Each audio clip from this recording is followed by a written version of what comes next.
Morning. আজকে আমরা করব পদ। আচ্ছা, এই পদ আমরা আগে শিখেছিলাম হালকা। পদ কি বলে দেখিনি? পদ মানে মানুষ। পদ হচ্ছে বাক্যে যে শব্দগুলো ব্যবহার করা হয় সেই শব্দগুলোকে আমরা বলি পদ, তাই তো? সংজ্ঞাটা কি বলবো? যে বাক্যে ব্যবহৃত শব্দকে পদ বলা হয়। কি বলা হয়? বলো। বাক্যে ব্যবহৃত শব্দকে পদ বলা হয়। একটা বাক্য লেখ দেখো, আয়েশা ও তার বন্ধুরা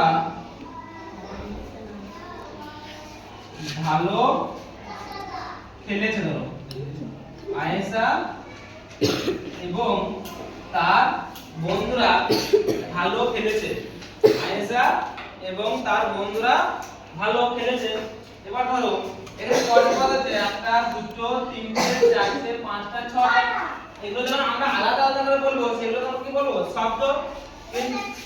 কিন্তু যখন এগুলোকে একটা বাক্যের মধ্যে ব্যবহার করবো, একটা বাক্য তো বাক্যের মধ্যে ব্যবহার করবো, তখন সেটাকে শব্দ না বলে কি বলবো? পদ বলবো। তাহলে এই পদ আমরা পড়েছি। দেখো, এই একটা পদ, এই একটা পদ, এই একটা পদ, এই একটা পদ, এই বলতো আমরা এক নাম বোঝাচ্ছে।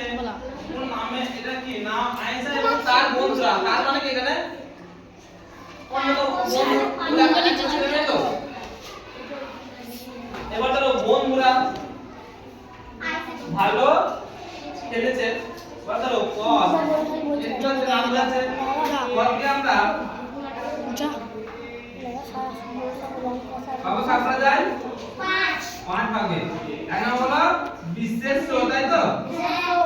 দুই নম্বর হলো বিশেষণ। তিন নম্বর হলো সর্বনাম। চার নম্বর হলো অব্যয়। পাঁচ নম্বর ক্রিয়া। পাঁচ নম্বর ক্রিয়া। দেখো, বিশেষ মানে সেই শব্দটায়, সেই পদটায় যেটা দ্বারা নাম বোঝানো যায়, যেটা দ্বারা নাম বোঝানো যায়। নাম বোঝালে সেটা বিশেষ। বা বলতে পারো আমরা চোখের সামনে যা কিছু দেখতে পাই সেটাই বিশেষ। দেখতে পাই চেয়ার, টেবিল, বই, খাতা, মার্কার, এগুলো সব কি একটা বিশেষ। তাহলে এখানে বিশেষ কোনটা? আয়েশা। স্যার এটা জুম করছি আমি। এখানে বিশেষ আয়েশা। আর কি আছে এখানে? বিশেষ কি আছে?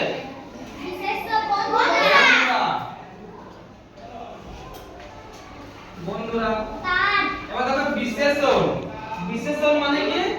বিশেষণ সেই পদটা যেটা কোনো দোষকে বোঝাবে। কি বলবে? যেটা কোনো দোষ বা গুণ বোঝাবে সেটা বিশেষণ। কোনো দোষ বা গুণ বোঝালে সেটা কি বলা হয়? বিশেষণ। এবারে এর কোনো দোষ বা গুণ বলো। ভালো। ভালো কি? ভালো খেলেছে। এই ভালো খেলেছে আয়েশা। ভালোটা কি? বিশেষণ, তাই তো? বিশেষণ।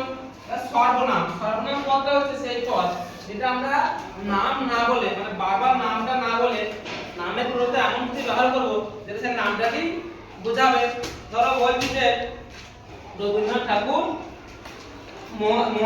মহৎ কবি। আবার রবীন্দ্রনাথ তিনি গীতাঞ্জলি লিখেছেন, তিনি নোবেল পেয়েছিলেন। এবার এই তিনিটাকে কে বলে? তিনিটাকে রবীন্দ্রনাথ। রবীন্দ্রনাথকে বাবার নামটা না বলে তিনি বা তার ব্যবহার করছি, সেইগুলোই হচ্ছে সর্বনাম। নামটা না বলে নামের পরিবর্তে যেটাই লিখবো সেটা হচ্ছে সর্বনাম। এখানে সর্বনাম কোনটা বলো তাহলে? তার। গুড। আমি সামনে তার। আর কত সর্বনাম উদাহরণ বলো দেখি। আর একটা কত সর্বনাম উদাহরণ বলো। সে। আর বলো তাহার, তাই তো? তাহার, আপনারা, এই সব আছে একটা সর্বনাম।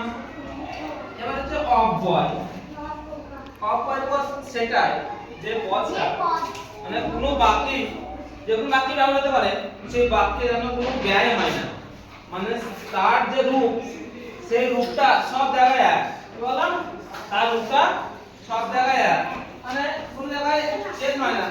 কারণ আয়েশা বলছি, বলে আয়েশা, আয়েশা, আয়েশা যে কথা বলছি না, কিন্তু ওই কথা যেটা বলছি ও পদটা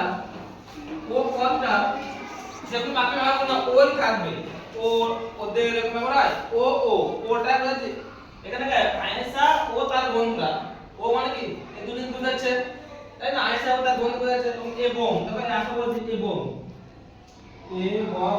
এবং কিন্তু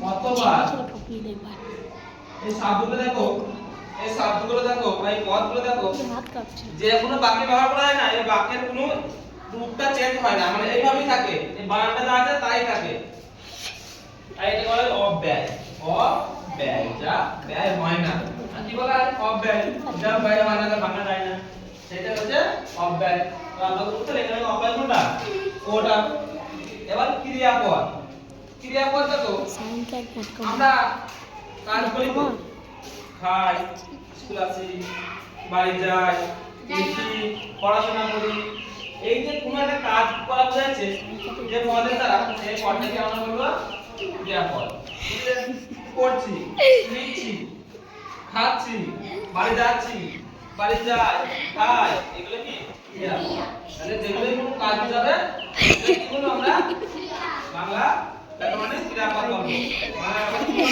ক্রিয়াপদ যেগুলো কোনো কাজ যাবে সেগুলো ক্রিয়াপদ তাহলে এখানে ক্রিয়াপদটা বলবো না খেলেছে গুড এখানে ক্রিয়াপদ হচ্ছে খেলেছে এখানে ক্রিয়াপদ খেলেছে তাহলে আর পাশে ক্রিয়াপদ বলো সাইডে লেখাটা ছিল সাইডে আর পাশে বলো আয়েশা তারপর বিশেষ্য আয়েশা বিশেষ্য